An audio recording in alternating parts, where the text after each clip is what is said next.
Girls, welcome back to the channel and welcome back to a brand new tub talks. It's been a while since I've uploaded one of these and you can probably tell that I'm in a different tub. So I haven't filmed one of these since I moved. I think the last one was like June maybe. It was a while ago. But I want to get everything back up and running. I want the People's Diary back up and running. I want my tub talks to be consistent and I just want my YouTube to be consistent in general. And I feel like this getting restarted is really going to get me back on track. Thank you so much for everyone that has sent in a tub talk dilemma. Today I'm your agony aunt, and for those of you that have never seen this series before, hi, I'm Haz, this is the Tub Talks, and this is basically where you send in any dilemma you're having anonymously and I will answer it and try and give the best advice that a friend would. So I have my noble steed here, I have my laptop, and hopefully it doesn't fall in the water, but let's get kick-started into the first dilemma. I've had 3 best mates in the course of about 3.5 years, and we've either just bickered or grown apart as friends. I really relied on my mates for my happiness at the time, and I put a lot of trust into my most recent close friends as well. I told her things I thought I could never say to anyone, and I really made myself vulnerable. Anyways, for a few reasons, I don't really talk to them anymore. My life now consists of going to school, and I'm very into the gym and bettering myself in any way I possibly can. That's really good. Ever since I had this change in mindset, I realised I didn't need to depend on other people for happiness, and as long as I've got myself, I will be fine. Quick question, why are you sending me a tub talk? This is literally such a good mindset to have. If anything, it's going to teach us all a lesson. I feel like we're definitely going to unpack some dramas in a sec, but so far so good. I mean, you're teaching me a thing or two. Even though I don't need anyone, I would love to have someone that I could just message and ask to go for a coffee or get the train with, but majority of the time I find most people irritating and I can't imagine myself trusting people well again. What tips would you give to me, and do I just stay happy by myself, or how would I even find a close reliable friend again? Thanks for reading and I hope you have a good day. Absolutely no worries.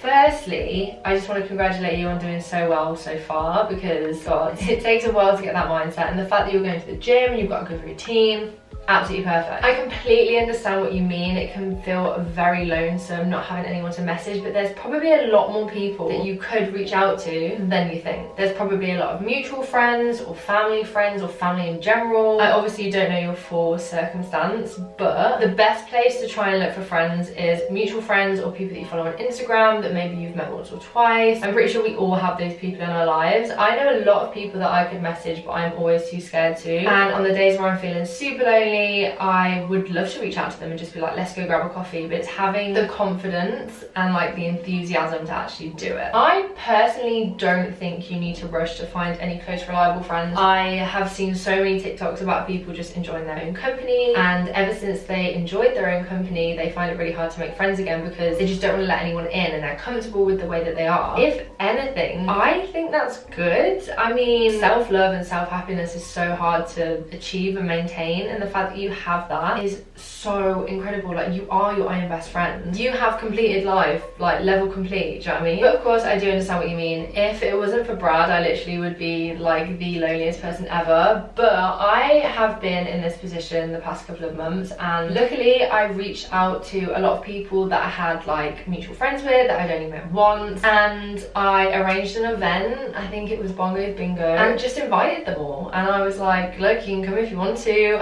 there's no pressure, and they all ended up coming, and it was such an incredible night. And then we all spent Halloween together, and it was just like, even if they're not going to be my bestest friends in the world, I've definitely found some good friends there that, as you said, I could call and go for a coffee, or go to the cinema with, or get the bus with, or the train with, or just go on a day out. Maybe they could come over and we could watch films. It literally is just taking that leap. Don't push yourself or force yourself to go for a coffee with someone that you probably won't feel comfortable with. Just let things happen naturally, see what comes up. Maybe if you're not too young, get yourself a job, and then naturally you will meet people socially through work. And then it's coming up to Christmas, there's Christmas parties, and then you can meet all the people from the different branches. If your work does that, when I worked at Urban Outfitters, that's what they did. Probably would say getting a job when you can, even a part-time job, or volunteer somewhere. I mean, it sounds like you are in a very good, comfortable position, but you're just wanting some form of social life, and a job can offer that so easily, and it's no extra bit of money. So if you have the time, maybe get yourself a little part-time full-time job. I'm moving to uni in England soon. I'm from Northern Ireland. And my boyfriend, who I've been with for around 8 months, is staying in our hometown as he's going to uni there. We got into a discussion about clubbing and I explained that from friends' experiences at uni, and it seemed like it formed a part of university life for almost everyone, irrespective of whether or not they're in a relationship. My boyfriend voiced an opinion that he didn't plan to go to any clubs while he was at uni and wasn't necessarily very comfortable with me going due to sleazy guys who can often be in clubs, groping people, etc. And especially while I'll be in a new city where I might not know anyone very closely. I can understand where he's coming from, and I've explained my point of view that I don't want to isolate myself from my peers by not going out, and the problem lies with the people who grope others in clubs and harass them, not with clubbing itself. Completely agree with you. You are not the problem. I'm not a huge drinker, and nor have I been to clubs often due to COVID, so I could find that they're not even my thing anyway, but I feel like I should be able to have the opportunity to find out if I enjoy it, even with the risk of harassment or whatever. Any advice? This one aggravates me because I feel like,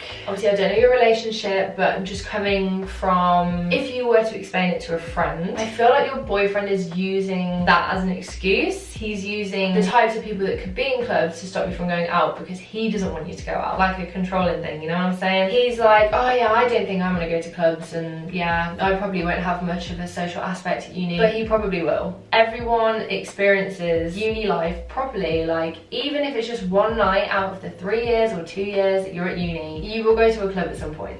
It's just uni life. So I feel like this was a bit of a manipulative move here, I'll be honest. The way that you're writing it, to me, just seems so sugar-coated. Like, you obviously love your boyfriend so much and you're just trying to tell me what's going on in the nicest way possible without making him look bad. Of course, sadly, there are people at clubs that are like this, and as us girls, as you have seen very recently with all this spiking and injecting and everything, girls have to look out for girls, and everyone has to look out for girls. It is such a horrid time. Like, I never thought clubbing could get any worse with like creepy guys hitting on you and all of this stuff. But now we have the worry of spiking way more than we ever have before. For that part of your dilemma, I will say make sure you always sit with your friends, always cover your drink. I know it is not our responsibility to not get spiked. It relies with the person or the people or the group that are doing it. I'm hoping in no way any girl watching this ever blames themselves for anything that tragically would happen on a night out. And I'm not saying it always happens. You know the statistics, you know as a girl yourself that the majority of us do experience some form of sexual harassment or just harassment in general whilst clubbing, or even walking in the streets, or just everyday life. Like, it sucks being a girl, man. But from that part of the dilemma, I will just say sit with your friends. If you're wary about it, you said you're not much of a drinker, just mind your drinks. Maybe don't drink too much. If you're a little bit wary about it, that's what I've done before. But overall, just try and have a good time. I would get involved with the social aspect of uni. This is how you make friends, and obviously, as you've said, you're moving from a completely different place. You're moving from Northern Ireland to England. I highly encourage you to go to all these fresher stuff and go make friends and go out with them and go for drinks or go for food, like 1,000,000%. Otherwise, you're going to be so unhappy at uni if you're not actively getting involved in this stuff and making friends. Of course, there are some people that keep themselves to themselves, they get their work done, but the fact that you even brought it up to your boyfriend just shows that you are a social person. You want to have that aspect in your life. You are going to get to that point in your relationship when you've moved. You said this quite a while ago because it's been a while since I've done TikTok, so you will actually be at uni now, and I feel like you'll get to the point with your boyfriend where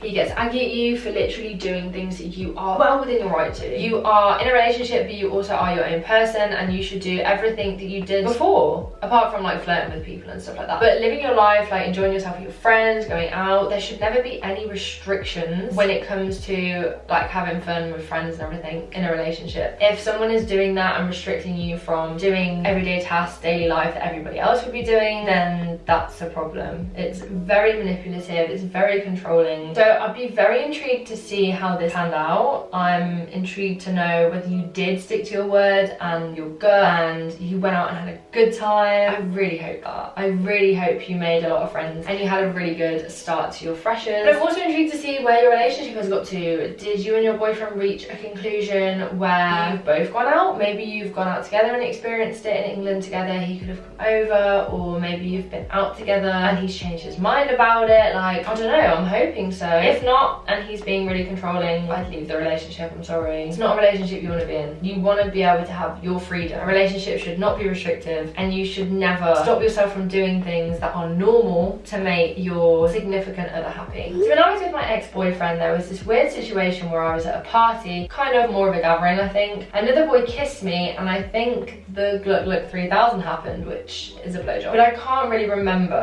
I was on a lot of different drugs and so drunk that night that I could barely stand, and I didn't recognise what was happening until it was too late. I feel really bad about it, but I never told my ex because I couldn't understand what had happened. I've never cheated on anyone, and even though we broke up months ago, it still eats me alive. I'm gonna come at this from two different perspectives, because obviously we do have to acknowledge that you have cheated on your boyfriend. If it was a boy and my friend had been cheated on and his excuse was, oh, I just did so many drugs and I was really drunk, I'd probably say it's bollocks and that they still cheated and that it still means the same. Obviously, don't know your circumstance, but I assume that this was all voluntary. I assume you knew the drugs you were taking and you knew that you were gonna get fucked up that night. Obviously, you probably didn't intend for this to happen, but it still did, and you did owe your ex that. You did owe it to him to tell them. I actually feel quite sorry for your boyfriend that he didn't know at the time. I'm glad it's eaten you alive though, because it shows that you are a good person and you obviously didn't want to hurt him. It was something that did not mean to happen, and that happens. It really does happen. There has been times where I've been blackout drunk. Luckily I've never cheated on anyone and I've never like kissed anyone or done anything stupid, but there have been times where I've been blackout drunk and I wake up in the morning and my friends are like, oh my god, you will never guess what happened, like you did this and you did that, and I'm like, what the fuck? I would never do that. Like, that's crazy. The other side that I'm going to come from with this is you possibly could have been taken advantage of for the fact that you were that. The way that I'm reading it, you said that you could barely stand and you didn't recognise what was happening until it was too late. To me, somebody should have seen that and recognised that and helped you, because if you could barely stand and it was at a house party, no one should have been approaching you, no one should have been taking you to bed, people should have looked after you, okay? So that's why I'm coming at it from two perspectives, because you had no control over your body and it sounds like someone took advantage of you in that moment, which I am so sorry for. But yeah, maybe to clear your conscience and also so that your ex knows, if you're on good terms, maybe reach out and like talk and explain to them what happened and just say, it's really been eating me alive, but I feel like I need to tell you because I owe that to you, you deserve that, and also for me, I need to forgive myself because that wasn't me. Do you know what I mean? So yeah, I hope that helps, and I hope that people don't take the first perspective horribly, because obviously what I said afterwards, how you said you couldn't stand and stuff, I have to come at it from two perspectives because there's a lot of different opinions that will be circling around that one. I ended things with my boyfriend of 2 years about 2 months ago. He met another girl a couple of weeks ago and I felt so jealous. He spoke to me on the phone a few times after he met this girl and we slept together twice whilst he's seeing her. I feel bad because he cheated on her with me, but also feel less jealous of her now. I don't even want to be with him, but it's hard to see him with somebody else. My head is so scrambled and I want to just block him, but I also want him to see me having a nice life without him. Girl, what the fuck?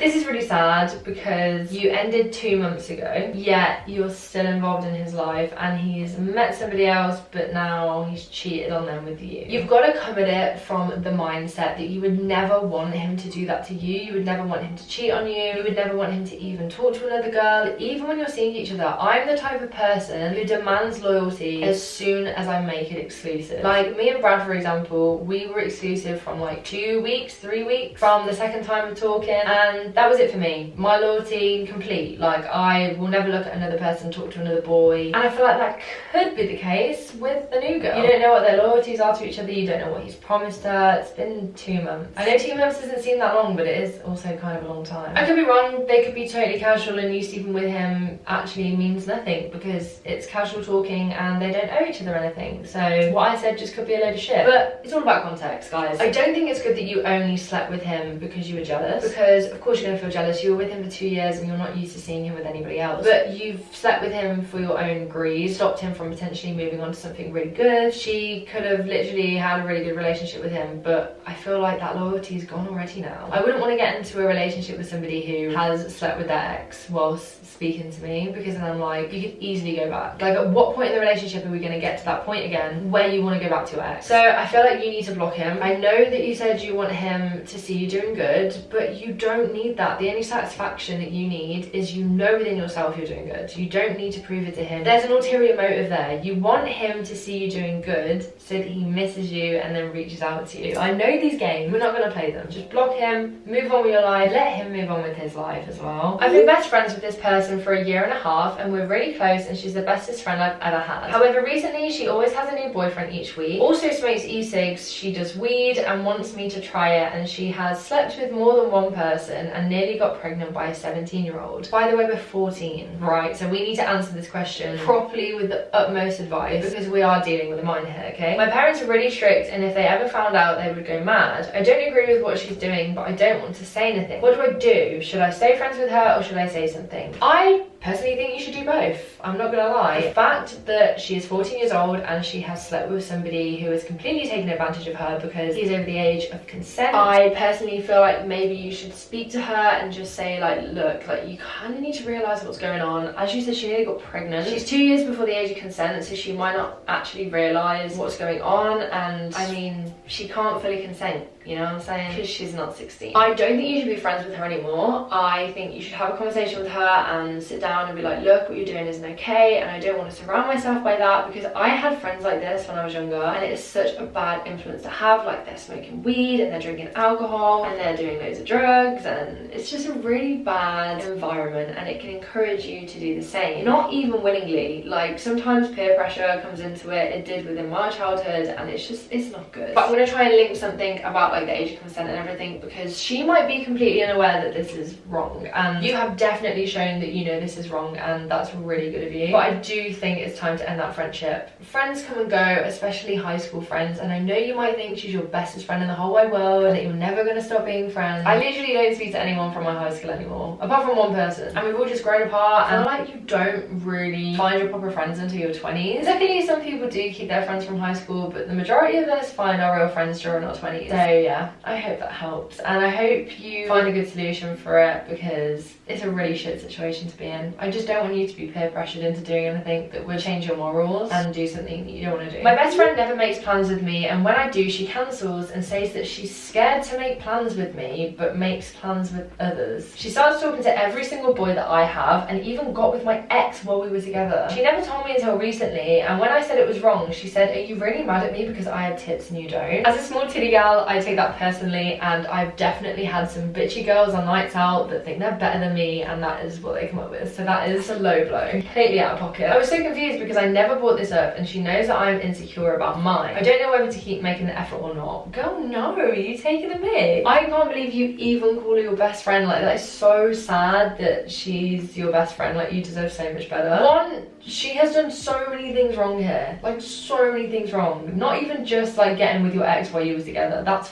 in general, but saying that she's scared to make plans and then makes plans with other people. Like, she's purposefully leaving you out. That's what she's doing. End the friendship, completely move on, find better friends. Same advice that I said in the first dilemma about making new friends. Yeah, her. What a bitch. So my loves, that is it for the tub talks. I really hope you did enjoy, and if you ever have a dilemma and you want, I don't know, a sister or a friend to answer it, then definitely send it into the link on my link tree. If you want to confess something and get it off your chest, maybe a secret that you've been keeping from everyone, then I also have the People's Diary series. Both the forums are anonymous for tub talks and the People's Diary, so don't you stress about that. Your secret is technically safe with me, but we do read it on the internet. So thank you so much for watching. I love you all so much, and I will see you in the next video, guys.